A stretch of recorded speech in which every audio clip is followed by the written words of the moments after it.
Yo estoy personalmente contra esta tradición que comenzó con el Papa Pablo VI, cuando los obispos automáticamente con 65 años tienen que jubilarse. Para mí, como teólogo, es poco contra el sentido del episcopado, el presbiterado. También los presbíteros no pueden jubilarse en casos cuando hay problemas de salud. Se puede encontrar una solución pragmática, pero en principio los obispos no pueden jubilarse. Ellos son padres, tienen que dar el testimonio con la vida y también con la muerte, como Jesús mismo ha dicho en el capítulo 21 del Evangelio de San Juan. Así de pragmático se nos presenta el cardenal Gerhard Müller. Con toda seguridad le veremos predicando por el mundo como a los apóstoles los años que le queden de vida. Estamos ante un hombre sanamente rebelde y que a sus 76 años se presenta con el suficiente aplomo como para transmitir que la historia milenaria de la Iglesia se ha cuajado en la verdad doctrinal, pero no sin batallas. El cardenal Müller es uno de los cardenales más conocidos y relevantes del panorama eclesiástico a nivel mundial, tras haber sido el prefecto del dicasterio de la doctrina de la fe con los dos últimos papas. Quienes le han tratado de cerca cuentan que es un hombre muy cordial, con un anecdotario grande, de una enorme humanidad y a quien le gusta bromear y que disfruta mucho enseñando su biblioteca. En una ocasión pasó la noche en la casa de una congregación de sacerdotes en Roma. Había mucho jaleo durante la noche en la calle. Al día siguiente, durante el desayuno, sus primeras palabras en un castellano con un fuerte acento alemán fueron «la calle que no calla». Es sabida de su amistad con el Papa Benedicto. De hecho, el custodio y garante de toda la obra de Joseph Ratzinger es el cardenal Müller. Benedicto XVI le confió personalmente la edición completa de sus escritos. En 2008, el obispo Müller fundó el Instituto Papa Benedicto XVI en Ratisbona, con la tarea principal de recopilar y procesar todos los escritos de Joseph Ratzinger, incluidos los inéditos en 16 volúmenes. La antigua casa que tenía Ratzinger antes de ser papa literalmente está forrada de libros por todas partes. En cuanto a guardián de la ortodoxia de la doctrina católica en los tiempos revueltos que atraviesa el catolicismo, el cardenal Müller no deja indiferente por su claridad. Su forma de expresar las verdades de la fe es tan rotunda como inteligente. No se cansa de poner ejemplos, de bajar escalones y profundizar. Parece que tiene ansia por explicar las cosas con claridad y la verdad que merecen. En él no hay superficialidad, trata a la audiencia como a personas inteligentes y a la vez se adapta muy bien porque es un hombre llano, muy cercano. Además, da muestras sobradas de ironía y así vemos que filtra un toque de humor al comentar la famosa declaración Fiducia Supplicans que ligó al escándalo provocado semanas después al saberse de un libro publicado en 1998 por el actual prefecto de la doctrina de la fe, el cardenal Fernández. Your reaction to Cardinal Zen's assessment and his call for the resignation of Cardinal Fernandez? They must decide the Pope himself, and has to listen all to the voices are coming out from the world, and we cannot. Nobody can say all these bishops and cardinals were not able to understand what was written. We all have studied theology and taught theology in the universities. And we can understand a text of 20 pages. There's no problem for us. We have studied theology, not gynecologist. We don't all the details like others. No, this is not necessary. But to know what is written in the Holy Scripture and in the tradition and the doctrine of the Church, that is important for us theologian, and not anatomic details. There are the specialities of other professions. I saw that illusion you dropped there. That was a good one. Your Eminence, recently... En los últimos años se ha volcado de manera particular en todas las cuestiones relativas a la familia y al matrimonio. Son múltiples las conferencias y congresos en los que participa por todo el mundo. La cuestión del por qué las personas divorciadas y vueltas a casar no deben recibir la Eucaristía la ha explicado de forma reiterada. Ligado a esta cuestión, todavía no oímos a la jerarquía católica hacer una autocrítica sobre en qué medida la pastoral católica es culpable del fracaso, en el sentido de haber permitido acceder al sacramento del matrimonio a muchas parejas que no estaban realmente comprometidas con la Iglesia. Aún así, el cardenal es claro en su explicación.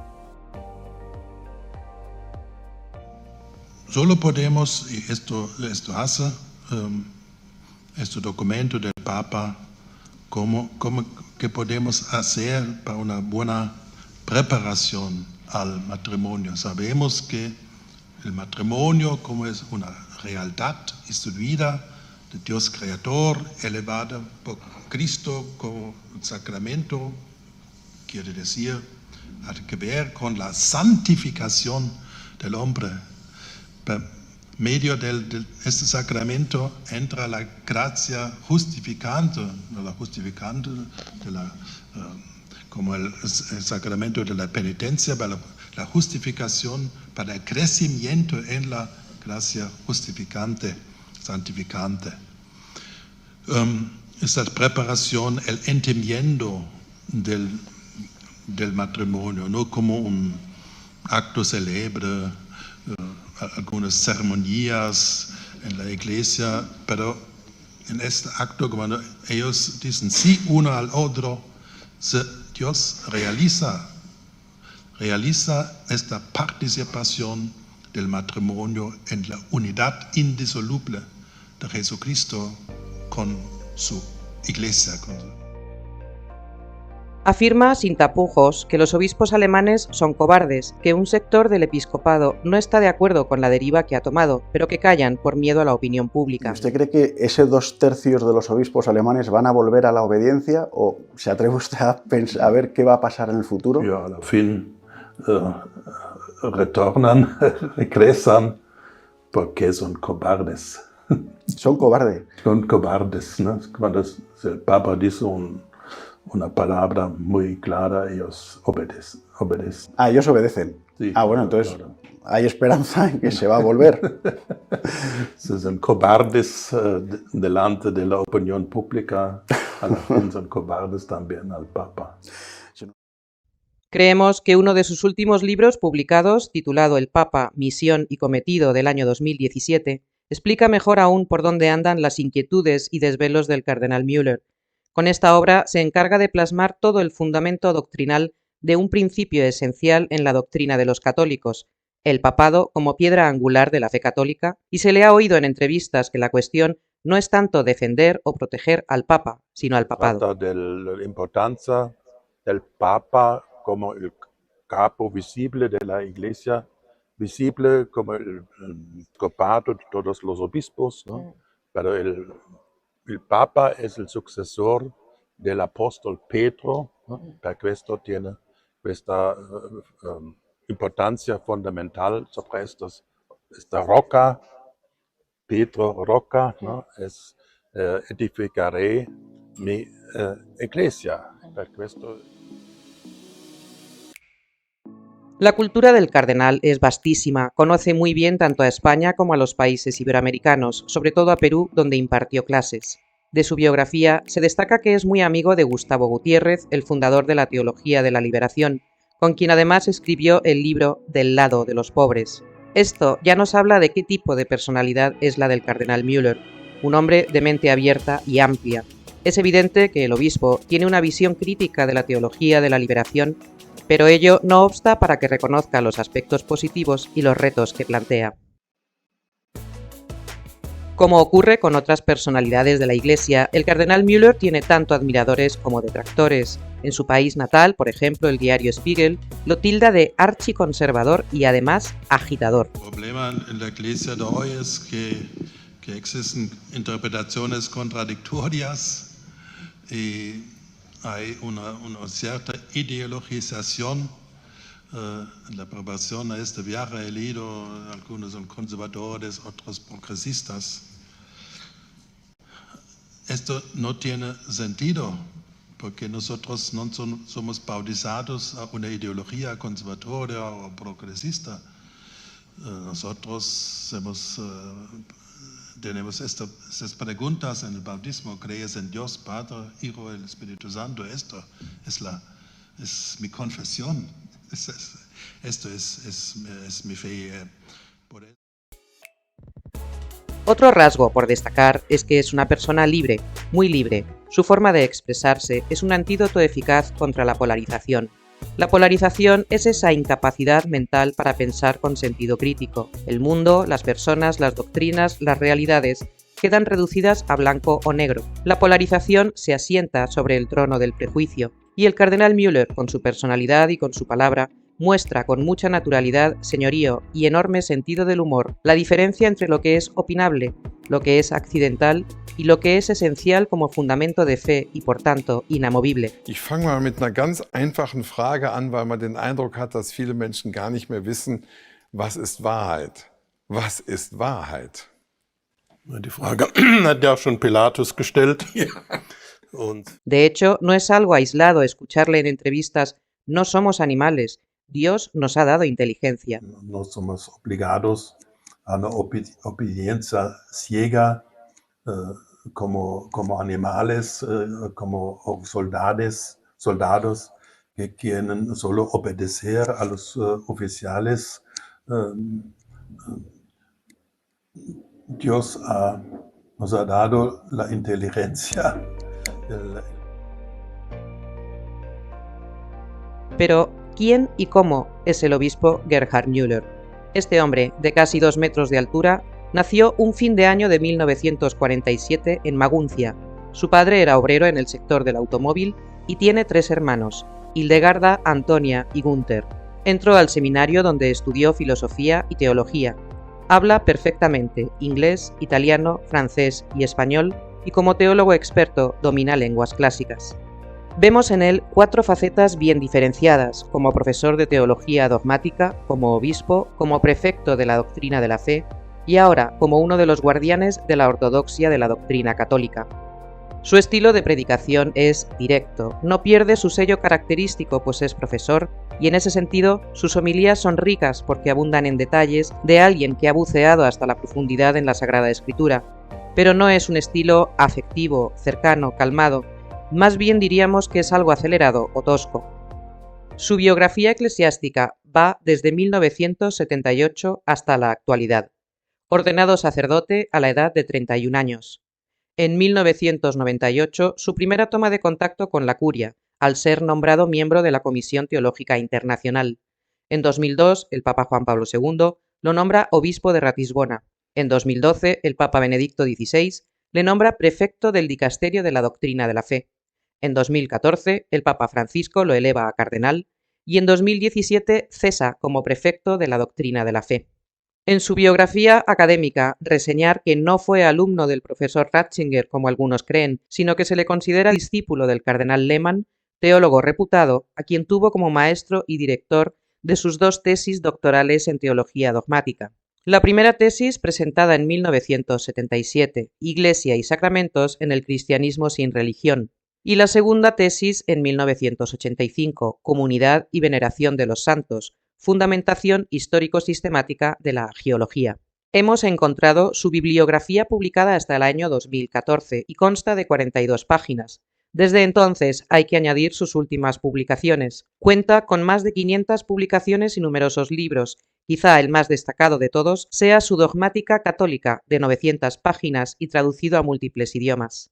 A la edad de 38 años era uno de los profesores más jóvenes de la Universidad de Múnich. Además, el obispo Müller ha sido profesor visitante en numerosas universidades y además en España es miembro de la Real Academia Española de Doctores en la sección de Teología.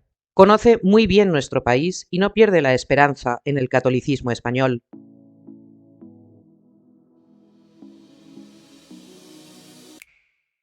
Nunca ha dejado de estar vinculado a la vida parroquial hasta que llegó como titular al obispado de Ratisbona. Ratisbona es una ciudad con una riquísima historia en todos los aspectos. ha acogido 2 concilios.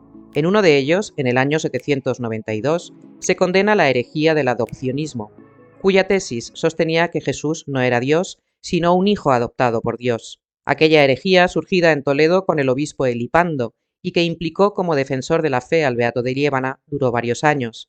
Traspasó las fronteras hispanas, creando un problema real al extenderse por el imperio carolingio hasta que fue finalmente condenada de forma definitiva tras varios concilios. Los principales aspectos de la actividad episcopal del obispo Müller fueron la predicación, el cuidado de la liturgia, la promoción de la cultura y la acción caritativa de la Iglesia.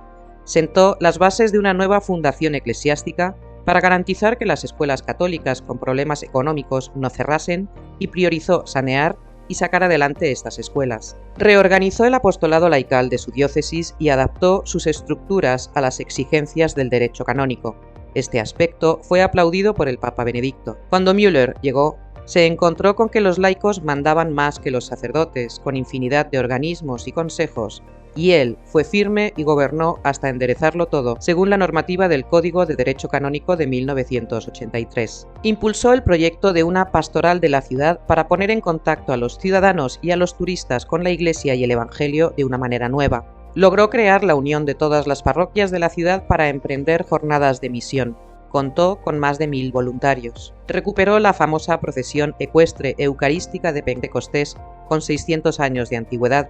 Además, siendo obispo, Müller recibió la visita del Papa Benedicto XVI en 2008, cuando tuvo lugar el famoso discurso del Papa en la universidad y que, fruto tanto de la ignorancia como de la propaganda anticatólica, supuso un terremoto inimaginable contra un maestro como fue el Papa Benedicto XVI. El cardenal Müller ha recibido 3 doctorados honoris causa, 2 en Polonia y 1 en la controvertida Universidad Católica de Perú. En el año 2008, en la ceremonia de entrega en Perú, tras el discurso del cardenal, el entonces embajador alemán en el país comentó: «Formalmente soy protestante, pero social y políticamente, por lo que he escuchado hoy, soy católico».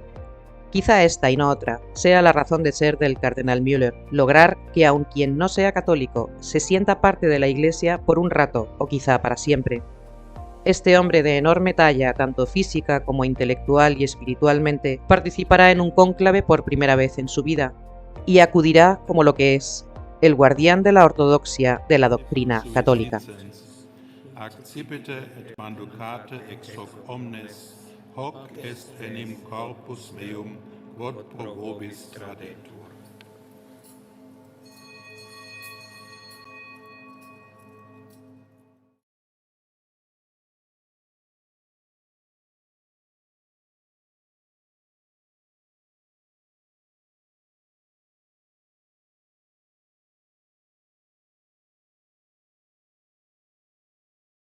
Porque solo Dios sabe quién entra como cardenal y quién debería salir elegido como el 267 Papa de la Iglesia Católica para liderar parte del siglo XXI.